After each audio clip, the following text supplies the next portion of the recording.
आप सुन रहे हैं समाचार एजेंसी ऑफ इंडिया की साई न्यूज में ऑडियो बुलेटिन। नमस्कार, आप सुन रहे हैं समाचार एजेंसी ऑफ इंडिया की साई न्यूज में मंगलवार 22 सितंबर का राष्ट्रीय ऑडियो बुलेटिन। अब आप शरद खरे से समाचार सुनिए। चीन से तनाव के हालात के बीच भारतीय सेना के जवानों को ठंड के मौसम में खाने की चीजों की कमी न हो, उसके लिए खास तौर पर तैयारियां की जा रही हैं। चीन से लगने वाली वास्तविक नियंत्रण रेखा पर तैनात जवानों को खाने के लिए लेह में फ्रेश सब्जियां मिल सके, इसके लिए defence institute of high altitude research ने एक बड़ा प्रयोग आरंभ किया है। लेह के जिस इलाके में ठंड का तापमान -25 डिग्री तक पहुंच जाता है, उस इलाके में ये रिसर्च इंस्टीट्यूट जवानों के लिए हरी सब्जियों को उगाने का इंतजाम कर रहा है। माइक्रोग्रीन टेक्नोलॉजी के जरिए लेह के इलाके में तमाम सब्जियों की खेती का इंतजाम किया जा रहा है। इस इलाके में सब्जियों की ग्रोथ के अनुकूल माहौल बनाकर खेती की जा रही है। यहाँ पर गोभी, टमाटर, मिर्च, बैगन समेत तमाम सब्जियों को उगाया जा रहा है।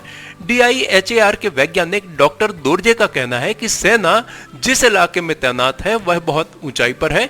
ऐसे में माइक्रोग्रीन टेक्नोलॉजी के जरिए उगाई गई सब्जियों को इनके लिए पहुंचाया जाएगा। इन सब्जियों से जवानों को बर्फीले क्षेत्र में भी खाने की कोई कमी नहीं होगी।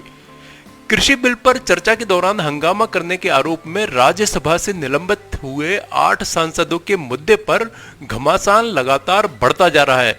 मंगलवार को लोकसभा में राज्यसभा सांसदों के निलंबन का मुद्दा उठा, जिसमें कांग्रेस के नेतृत्व में विपक्ष ने सदन से वॉकआउट कर दिया। विपक्षी दलों के सदन का बहिष्कार करने के बाद लोकसभा अध्यक्ष ओम बिड़ला ने विपक्षी दलों के सांसदों के साथ एक बैठक की।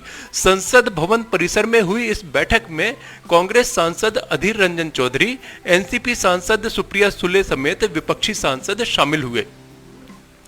उच्चतम न्यायालय ने मंगलवार को मध्य प्रदेश विधानसभा के अध्यक्ष से कहा है कि वे अगले सप्ताह तक यह बताएं कि सत्तारूढ़ भाजपा के खेमे में शामिल होने वाले कांग्रेस के 22 विधायकों के खिलाफ अयोग्यता के लिए दायर याचिकाओं पर कब तक फैसला लिया जाएगा।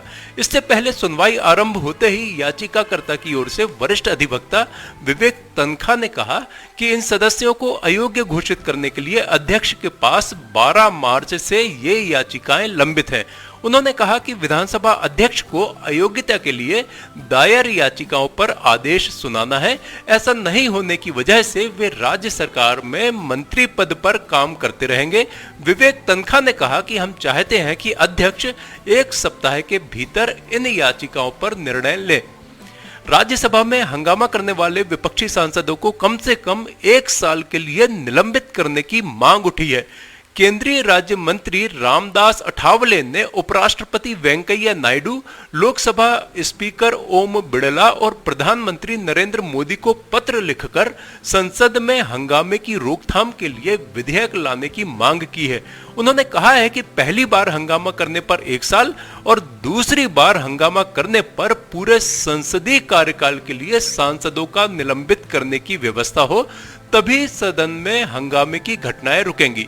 आरपीआई अध्यक्ष तथा केंद्रीय सामाजिक न्याय व अधिकारिता राज्य मंत्री रामदास अठावले ने संसद में गुंडागर्दी करने वाले सांसदों की सदस्यता रद्द करने के लिए नया कानून बनाने की मांग की है। रामदास अठावले इस संबंध में उपराष्ट्रपति तथा राज्यसभा के सभापति वेंकैया नायडू, लोकसभा अध्यक्ष ओम बिड़ला और प्रधानमंत्री नरेंद्र मोदी को जल्द ही पत्र भेजने वाले हैं। कांग्रेस अध्यक्ष सोनिया गांधी विदेश में चिकित्सा जांच के बाद मंगलवार सुबह स्वदेश लौट आई। सूत्रों के मुताबिक पार्टी के पूर्व अध्यक्ष राहुल गांधी भी वापस आ गए हैं, जो अपनी मां के साथ गए हुए थे। सोनिया गांधी चिकित्सा जांच के लिए 12 सितंबर को विदेश गई थी। विदेश में होने के कारण सोनिया गांधी और राहुल गांधी संसद के मौजूदा मानसून सत्र में शामिल नहीं हो सके। केंद्रीय मंत्री जितेंद्र सिंह ने मंगलवार को बताया कि मुख्य सूचना आयुक्त और सूचना आयुक्तों की नियुक्ति की प्रक्रिया चल रही है। एक प्रश्न के लिखित उत्तर में उन्होंने राज्यसभा को बताया कि 26 अगस्त को CIC का कार्यकाल पूरा हो गया था। कार्मिक मामलों के राज्य मंत्री श्री सिंह ने कहा कि केंद्रीय सूचना आयोग में मुख्य सूचना आयुक्त ने 26 अगस्त को अपना कार्यकाल पूरा कर लिया। बॉम्बे हाई कोर्ट ने कंगना रणावत के ऑफिस में तोड़फोड़ के मामले में सुनवाई करते हुए शिवसेना के मुख्य प्रवक्ता संजय राउत और बीएमसी के एच वेस्ट वार्ड के अधिकारी भाग्यवंत लाते को अभियोजित करने यानी पार्टी बनाने की इजाजत अभिनेत्री को दे दी है। संजय राउत ने कथित तौर पर उखाड़ के रख दूंगा और उखाड़ दिया जैसे शब्द बोले थे और कंगना रणावत ने कहा था कि इन वाक्यों के जरिए उन्हें धमकाने की कोशिश की गई। 9 सितंबर को बीएमसी ने कंगना रणावत के बांद्रा स्थित ऑफिस के कुछ हिस्सों को अवैध बताकर तोड़ दिया था। हाई कोर्ट में कंगना रणावत ने बीएमसी की कार्रवाई को रोकने की मांग की थी, लेकिन यथास्थिति बनाए रखने का फैसला आने से पहले ही उनके ऑफिस में तोड़फोड़ की कार्रवाई कर दी गई। इसलिए कंगना रणावत ने अपनी याचिका में संशोधन करके बीएमसी से 2 करोड़ रुपए के मुआवजे की मांग की। इसके बाद बीएमसी ने अपने जवाब में दावा किया कि कंगना रणावत की याचिका कानूनी प्रक्रिया का दुरुपयोग है, इसलिए अभिनेत्री की याचिका खारिज करके उन पर जुर्माना लगाना चाहिए। कोरोना काल में साइबर ठगी का मामला लगातार बढ़ता दिख रहा है। साइबर ठग पहले फ्री में कोविड टेस्ट करवाने और बीपी ऑक्सीजन लेवल मापने के ऐप मोबाइल में डाउनलोड करवाने के बहाने ठगी की वारदात को अंजाम दे रहे थे। वहीं अब कोरोना की वैक्सीन बेचने के नाम पर भी ठगी की तैयारी में वे जुट गए हैं। साइबर ठगी के सबसे बड़े अड्डे डार्क वेब पर इन दिनों कोरोना वैक्सीन बेचने का दावा किया जा रहा है। साइबर ठग डार्क वेब पर बेची जा रही इस कथित कोरोना वैक्सीन की डील क्रिप्टो करेंसी के रूप में पेमेंट वसूल कर ठगी कर रहे हैं। डार्क वेब पर कोरोना वैक्सीन बेचने वाले साइबर ठगों का दावा है कि चीन ने कोरोना की वैक्सीन बना ली है, लेकिन दूसरे देशों को नहीं बेच रहा है। यहां तक कि चाइना की वुहान वायरोलॉजी के वैज्ञानिक भी इस वैक्सीन से जुड़ी कोई जानकारी साझा नहीं कर रहे, लेकिन हमने कई देशों में इस वैक्सीन को बेचा है। साइबर विशेषज्ञों ने बताया कि डार्क वेब पर बेची जा रही वैक्सीन की होम डिलीवरी का दावा किया जा रहा है। इसके लिए साइबर ठग केवल क्रिप्टो करेंसी बिटकॉइन से ही पेमेंट लेते हैं। जो कोई भी इनके चंगुल में फंसकर ऑर्डर करता है वह पैसे गंवा देता है। इसलिए आवश्यक है कि ऐसे किसी झांसे में ना आए। चूंकि बिटकॉइन को ट्रेस नहीं किया जा सकता, इसलिए ठगी होने के बाद ऐसे अपराधियों को पकड़ना मुश्किल है। वहीं साइबर ठग ऑर्डर करने वाले से निजी जानकारी जैसे नाम, जेंडर, उम्र, email address, covid test report आदि की जानकारी भी ले रहे हैं। समाचारों के बीच में हम आपको यह जानकारी भी दे दें कि मौसम के अपडेट जानने के लिए समाचार एजेंसी ऑफ इंडिया के चैनल पर प्रतिदिन अपलोड होने वाले वीडियो अवश्य देखें। मौसम से संबंधित अपडेट्स मूलतः किसानों, निर्माण कार्य, यात्रा या समारोह आदि के लिए फायदेमंद साबित हो सकते हैं। समाचार एजेंसी ऑफ इंडिया के द्वारा अब तक मौसम के जो पूर्वानुमान जारी किए गए हैं वे 95 से 99% तक सही साबित हुए हैं। कृषि विधेयकों को भले ही सरकार पास कराने में कामयाब रही हो, लेकिन घमासान अब भी थमता नहीं दिख रहा है।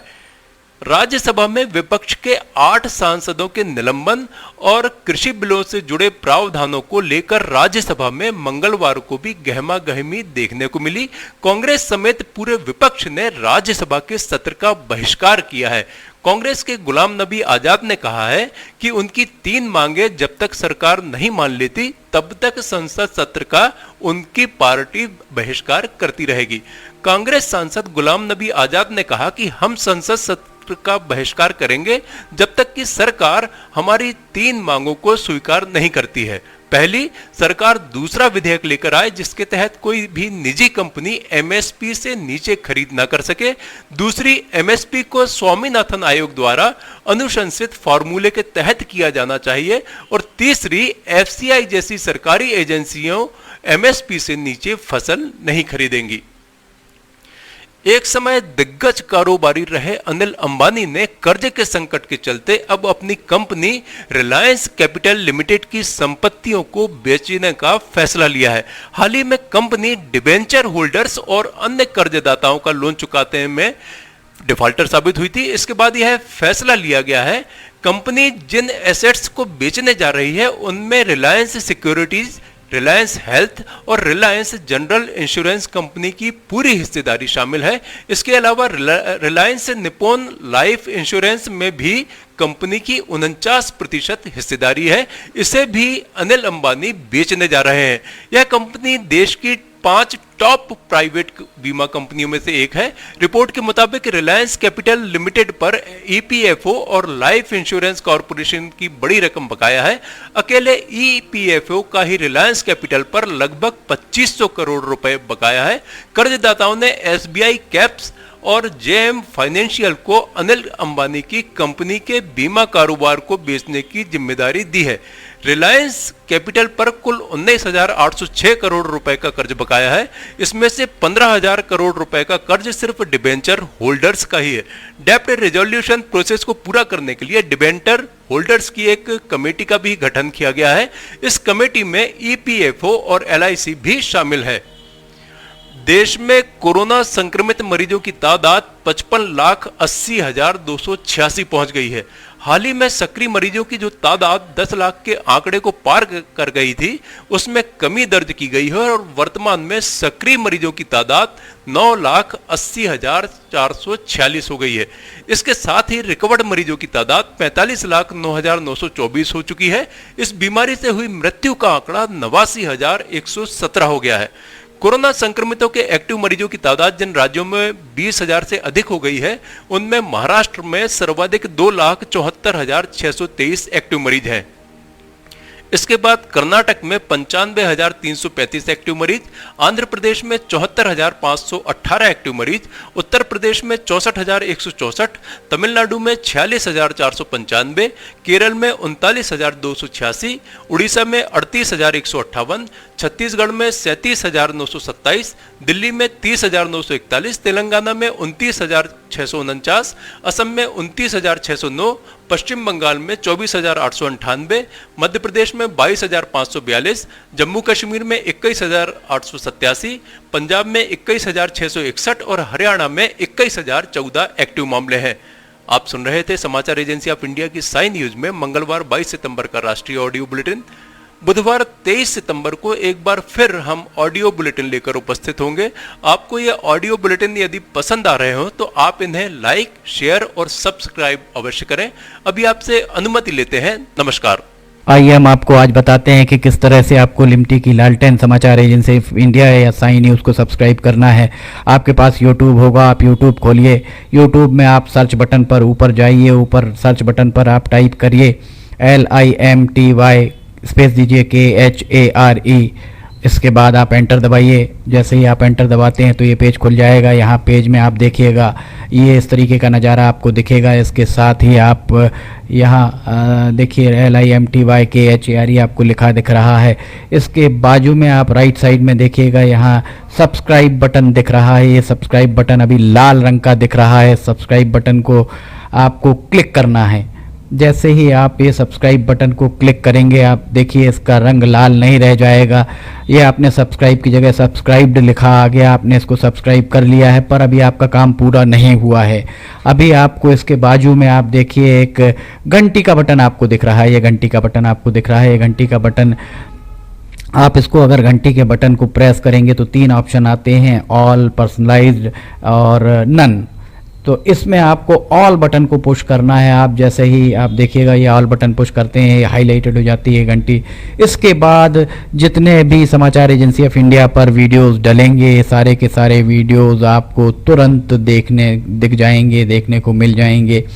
ये हम आपको जो दिखा रहे हैं किस तरीके से आपको समाचार एजेंसी ऑफ इंडिया को की चैनल को सब्सक्राइब करना है, ये पर्सनलाइज्ड और उसके बाद सब्सक्राइब बटन दबाइए। लाल के बाद वो लाल रंग नहीं